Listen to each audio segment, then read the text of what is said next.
So yun mga choy, pauwi na tayo. And ganda ng sunset. Papunta ako lang sa kong kasama dahil sabi na kami uwi. Lalakad kami pa uwi. Lakad again.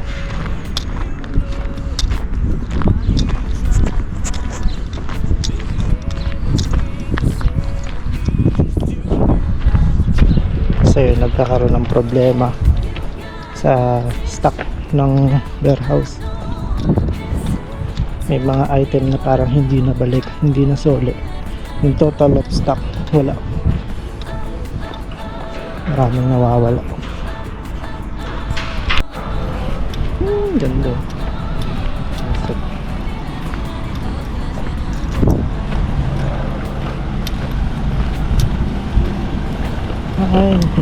Ay, uwian na naman.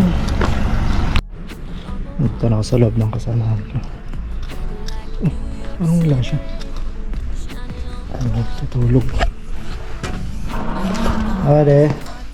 Tutulog ka. Tara na. Pauwi na kami. Okay. Saan? Saan?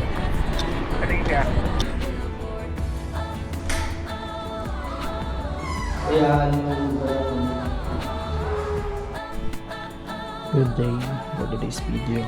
Magluluto tayo ng ating kakainin. So pwede ko na siyang baunin para bukas. Ganito ang laman ng aking tanyo manok nito. Tapos hipon. Siguro mag-hipon na lang tayo ngayon.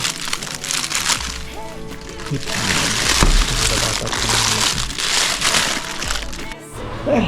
So ito yung aming kusina, medyo magulo. Yan. Ito yung washing machine, rep ng kabilang kwarto, yung tubigan. Ito naka-place yan. Ito nagulo. Dito ang lutuan, dalawa lang.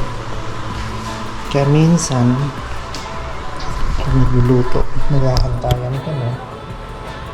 So yun nga na matatapos.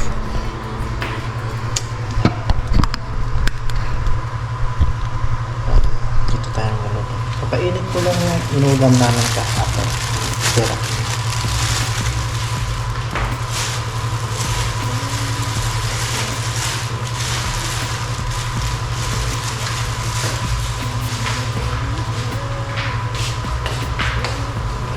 Dito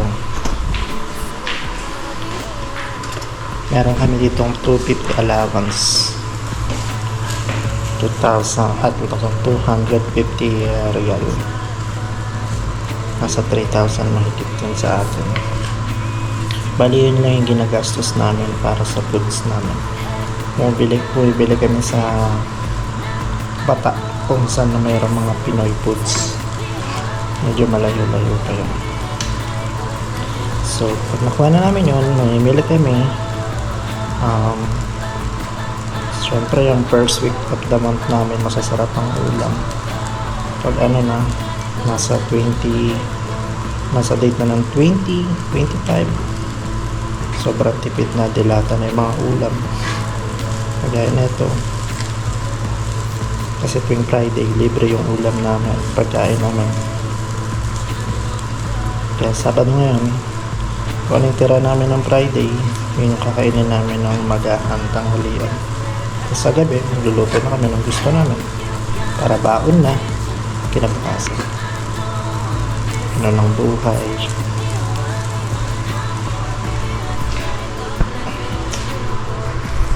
Saan? Ito yung ating lakad na chicken. Ano to yun? Chicken biryani. Kinakainin ko. Sayang.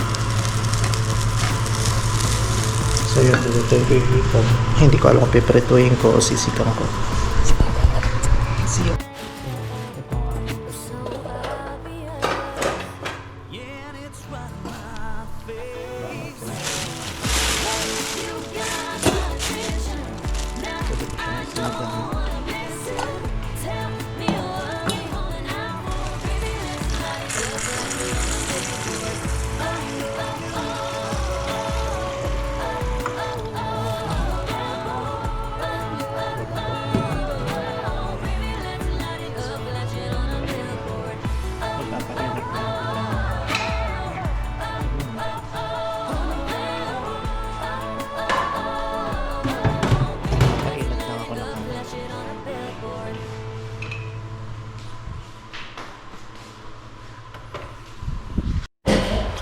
So yun, habang kumakain ako, nagkikwento ko.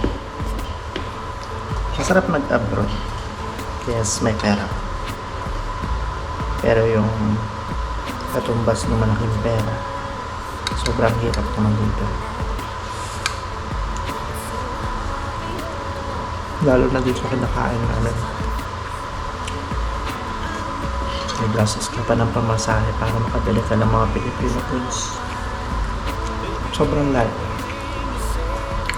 Tapos napakahirap. Mahirap makapagsabayan sa flow ng ibang lahi. Lalo na pag Asian ka. Kami hinahayaan namin yung sistema nila na alam naman natin kung paano gumanda yung flow ng trabaho. Pinipili na natin sa kanila.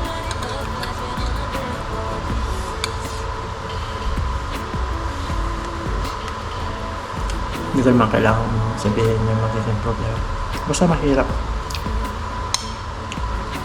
Ang layo mo sa pamilya mo. Ang layo mo sa mga mahal ng buhay mo. Ano pag may birthday mo, Christmas mo, New Year, layo.